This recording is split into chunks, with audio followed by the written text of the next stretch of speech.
নমস্কার, রুমিরীতি আরেকটি ব্লগে সকলকে আবার ওয়েলকাম। আজকে ব্লগটা একদম বর্ষার দিনে স্পেশাল। কলকাতায় বর্ষাতে অনেক ফ্রেশ ইলিশ উঠেছে বাজারে। তো সবার রান্নাঘরে যখন সেই ইলিশ ঢুকেছে, আমার রান্নাঘরে ঢুকবে না কেন? তাই জন্য আজকে ইলিশ আনা হয়েছে, আরও স্পেশাল অকেশন। আজকে একদম পারফেক্ট ইলিশের দিন বা উপভোগ করার মতন মরশুম। প্রচণ্ড বৃষ্টি কলকাতায় ৩-৪ দিন ধরে, ডিপ্রেশনের মতন। তো বাজারের থেকে ইলিশ আনা হয়েছে, দু রকম কোয়ালিটির ইলিশ আনা হয়েছে। তবে কোয়ালিটিটা দেখলাম খুবই ভালো। ডিম ভরা ইলিশ ঋদ্ধির খুবই প্রিয়, যদিও আমি ডিম ভরা ইলিশ খেতে ভালোবাসি না। ডিম ভরা ইলিশ আমার মনে হয় যেন ফ্যাটিটা একটু কম হয়ে যায়, এগের মধ্যে ফ্যাট লেভেলটা বেশি চলে যায় বলে মাছের কোয়ান্টিটি অফ ফ্যাটটা, মানে ফ্যাটি অয়েলটা, সেটা একটু কমে যায়। আর মাছের কোয়ালিটিটাও একটু তৈলাক্ত ভাবটা কম হয় মনে হয়, যেটা আমার কাছে, আমার বাড়িতে যেরকম দেখে এসেছি। কিন্তু ডিম ভরা ইলিশ অনেকেই ভালোবাসেন। আরও একটা স্পেশাল অকেশন হচ্ছে, ইলিশ মাছ আনলাম। ঋদ্ধি আজকে আবার শিলিগুড়ি চলে যাচ্ছে, ও উইকলি যায় শিলিগুড়ি এখন, উইকেন্ডে শিলিগুড়িতে থাকে ওখানে।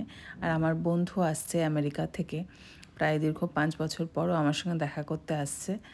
সপরিবারে আসছে, ওর 3টে বেবি আর তার সাথে ওর হাজব্যান্ডও আসছে। তো আজকে একদম কাঁচা লঙ্কার ঝোল করবো ইলিশের, জিরে, ধনে, আদা আর কাঁচা লঙ্কা বেটে শিলনোড়াতে। আমি বাটবো না, দিদিকে বললাম একটু বেটে দিতে, উনি অনেক সহায়তা করেন আমাকে এসব দিক দিয়ে। তো উনি বেটে দেবেন, আর আমি হচ্ছে এই কাঁচা লঙ্কার এটা হাতে যেটা বলে খুন্তি নাড়ানোর পোর্শনটুকুই করব। আর তার সাথে মাটন রেসিপি, আজকে মেনু একদম সিম্পল, মাটন, ডাল, আলু ভাজা আর ইলিশ মাছ আর ভাত। আর বাচ্চাগুলোকে, যেহেতু ওরা বাইরে থাকে, ওরা তো মেসি খাবার আমি মনে হয় খেতে পারবে না, যত দেখেছি যারা বাইরে থেকে অভ্যস্ত ফিঙ্গার ফুডে, তাই জন্য একটু লুচি করব। আর আমাদের সবার প্রিয় ফ্রেঞ্চ ফ্রাইজ তো আছেই। তার সাথে আজকে রান্না করতে করতে আপনাদের সঙ্গে একটা জিনিস শেয়ার করব, আমাদের ক্রিকেটারদের কীভাবে আমরা আমাদের ফিজ, স্যালারি, বেতন, যেভাবে ফিনান্সিয়াল পার্টটা নিয়ে আপনাদের শেয়ার করবো, যে আমাদের কীভাবে পেমেন্ট বা স্যালারি পাই। আমাদের ইন জেনারেল যে অ্যামাউন্টটা হয় সেটা 2-3 ধরনের পদ্ধতি হয়। প্রথমে যেটা হয় সেটা ডোমেস্টিক বলুন বা নির্ধারিত বোর্ডের আন্ডারে ইন্টারন্যাশনাল ম্যাচ, যে ম্যাচই হোক, যে নেট অ্যামাউন্ট সেটার একটা ইনভয়েস রেজ করে তার পেমেন্ট ক্লিয়ার হয়। তারপরে আরেকটা যেটা হয় কন্ট্রাকচুয়ালি, 2 ধরনের খেলা, ধরুন ইন্ডিয়া টিম বা আইপিএল বা ডোমেস্টিক যে কোনো ফরম্যাটে পদ্ধতি হচ্ছে, আগে ইনভয়েস রেজ করতে হয় সেই সংখ্যাটার, সে ইনভয়েসটা জমা পড়লে তারপর পেমেন্ট রিলিজ হয়। এবার কারুর ক্ষেত্রে, আইপিএলের ক্ষেত্রে এবার বলি, কারুর ক্ষেত্রে সংখ্যাগুলো আলাদা, কন্ট্রাক্টের উপরে পুরোটাই নির্ভর করছে।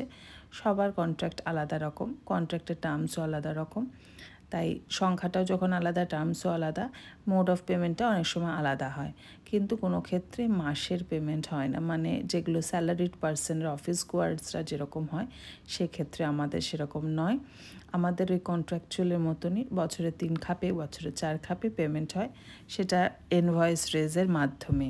আগে ইনভয়েস রেজ করতে হয়, তারপরে। তাই একজনকে অ্যাপয়েন্ট করতে হয়, সে 12 মাস সে কাজটা দেখাশোনা করবে, অ্যাকাউন্টসের দিকটা, যারা ইনভয়েসটা রেজ করে দেয়, তারপরে সে পেমেন্টটা ক্লিয়ার হয় ইনভয়েস রেজের পর। আইপিএল ছাড়া ডোমেস্টিক বা ইন্টারন্যাশনাল যেগুলো, তার ম্যাচ ফিজগুলো একসাথে আসে, তার আগে ইনভয়েস রেজ করতে হয়। তারপরে তার ট্যাক্সের পার্টটা আলাদা করে সেটা বুঝে নিতে হয়, যার যার কাছে পেমেন্ট ঢোকে সেসবের ক্ষেত্রে। আরেকটা যেটা পেমেন্টের পদ্ধতি আছে সেটা হচ্ছে বছরে কোয়ার্টারলি, মানে একটা অ্যামাউন্টকে বছরে 4 ভাগে ভাগ করে পেমেন্ট করা হয়। সেটা বিভিন্ন টার্মসের ক্ষেত্রে বা কন্ট্রাক্টের ক্ষেত্রে মেনশন করা থাকে। কারোর কোয়ার্টারলি পেমেন্ট হয়, কারোর বছরে 3 বার একটি পেমেন্ট ক্লিয়ার হয়ে যায়। তো সেটাই আমাদের স্যালারি হিসেবে মাসে মাসে হয় না, আমাদের ওই কন্ট্রাক্ট মান্থলি নয়, কোয়ার্টারলি বা বছরে 3 বার সেরকমভাবে হয়, বা যার যেরকম কন্ট্রাক্ট। আরেক আইপিএল ক্ষেত্রে যেটা হয়ে থাকে সেটা হচ্ছে সময়, কন্ট্রাক্টের মধ্যে মাস বা মান্থের ডেট মেনশন করা থাকে, বাই দ্যাট টাইম সেই পেমেন্ট, সেই অ্যামাউন্টটা ঢোকে। আর অ্যামাউন্টটাও, সেটার রেশিওটাও মেনশন করা থাকে কন্ট্রাক্টে, কার কীরকম রেশিওতে, 20:30:50, না কারুর 30:30:40, এই কী রেশিওতে কোন মাসে টাকাটা আসবে সেই রেশিওতে। জানুয়ারিতে যদি 30% আসে, তারপরে মাসে যদি আবার মেনশন করা থাকে 30, সেটারও 30% আসবে। লাস্ট মান্থে, তাহলে 40%, রিমেনিং 40%টা এরকম। কারোর ক্ষেত্রে 10-20, সেটা কি রেশিও সেটা প্রত্যেকের আলাদা করে কন্ট্রাক্ট হিসেবে মেনশন করা থাকে। রান্না মোটামুটি রেডি। বিকেলবেলা আমিও রেডি হয়ে গেছে, আমার বন্ধু এই যে চলে এসেছে, 5 বছর পর ওর সঙ্গে দেখা, ওর 3টে বেবি, এটা সবচেয়ে স্মলেস্ট। আমার লর্ডসের মোড় থেকে সম্রাটের আমাদের স্ন্যাক্স খুব অর্ডার হয় কেউ এলে টুকটাক, আর বাড়িতে ফ্রেঞ্চ ফ্রাই, এই যে সম্রাটের স্ন্যাক্স, চিকেন পকোড়া আর ফিশ ফিঙ্গার আনিয়েছিলাম। ওরা বিদেশে থাকে, ওদের এই স্ন্যাক্সগুলো আমি জানি খাওয়া চট করে হয় না, তাই জন্যে আনানো। আর দিদি, আমার বাড়ির দিদি খুব দারুণ লুচি বানায়, সাদা সাদা, সেই লুচি করেছিলাম বাচ্চাদের জন্যে। আর অ্যাজ সিম্পল অ্যাজ ডাল, আলু ভাজা বাঙালিদের, মাটন আর ইলিশ মাছ হচ্ছে বর্ষার স্পেশাল। ইলিশ মাছটা একদম কাঁচা লঙ্কার ঝোল করেছিলাম, বেগুন দিইনি কারণ ঋদ্ধি খাবে, আর আমিও একটু অসুস্থ আছে, তাই ভ্যাকসিন নিয়েছি একটা, তারপর থেকে ওখানে একটু ইচিং মতন আছে, ওই জন্য বেগুন দিইনি। 5টা বাচ্চা অলটুগেদার, আমার 2টো আর ওর 3টে মিলে পুরো বাড়ি একদম সন্ধে জমজমাট হয়ে গেছে। আর বাচ্চাদের মতন খাওয়ার দাওয়ার অ্যারেঞ্জ করার চেষ্টা করেছি, ঝাল ছাড়া একদম। সব মোটামুটি আমি খুব স্যাটিসফাইড, মোটামুটি সবাই উপভোগ করেছে। রান্নার কোয়ালিটি হিসেবে বলছি না, এমনি বাড়ির রান্না, ঘরোয়া, সবাই অনেক দিন পর 5 থেকে 6 ঘন্টা নিমেষের মধ্যে কাটিয়ে দিলাম, বুঝতেই পারলাম না। আমার বন্ধুর ছেলে, আর ওর অ্যাকসেন্ট, ওদের অ্যাকসেন্ট এত সুন্দর, আমেরিকাতে থাকে বলে সবাই হাঁ করে শুনছে।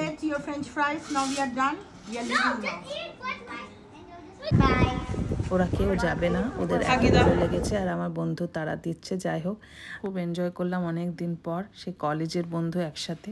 আমার বন্ধু একটা আমার জন্য লিপস্টিক এনেছে বিদেশ থেকে, একটা দারুণ শেড, সেটা আমি আপনাদের সাথে শেয়ার করছি। এই রেভলনের এই কালারটা ইন্ডিয়াতে পাওয়া যায় না, তো আমাকে জিজ্ঞেস করেছিল, আমি এই কালারটা বলে দিয়েছিলাম। এই কালারটা একদম নুড, আমি খুব নুড পছন্দ করি, সবসময় লাল, গোলাপি, কমলা ঠিক ভালো লাগে না ডেইলি ওয়্যার হিসাবে। এটা একদম ন্যাচারাল নুড কালারের। আর আমার মেয়ের ছেলের জন্য সব জামা কাপড় এনেছে, সেটাও শেয়ার করছি। বিদেশ থেকে এনেছে বলে বলছি না, এগুলো এত কোয়ালিটি নরম, মানে আমাদের ইন্ডিয়াতে যেমন H&M-এর কোয়ালিটি আমি দেখলাম, ঠিক ওই ধরনের মেটেরিয়াল, খুব সুন্দর। আর এরকম একদম সিম্পল, খুব একদম ডে টু ডে ওয়্যার, খুব হালকা পাতলা, খুবই হালকা লাইট ওয়েট।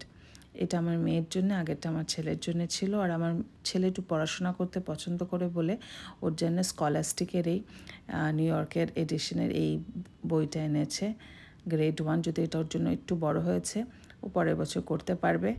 এত মোটা, একদম আরামসে টাইম কেটে যাবে। এই যে ক্লাসিফিকেশনগুলো করা আছে, স্কলাস্টিকের বই এমনিতে ইন্ডিয়াতেও পাওয়া যায়, খুব নাম করা, এখানকার এডিশনের খুব ভালো।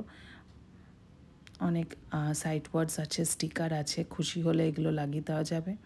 যাই হোক, আজকে ওভারঅল দিনটা আমার খুব ভালো লাগলো, ভালো কাটালাম, অনেক দিন পর এনজয় করলাম, তাই আজকে ব্লগটা বানালাম স্পেশালি। আজকে ব্লগটা তাই এখানেই শেষ করছি, আপনাদের সঙ্গে দেখা হবে আরেকটি ব্লগে। ব্লগগুলো ভালো লাগলে লাইক, শেয়ার অ্যান্ড সাবস্ক্রাইব করবেন।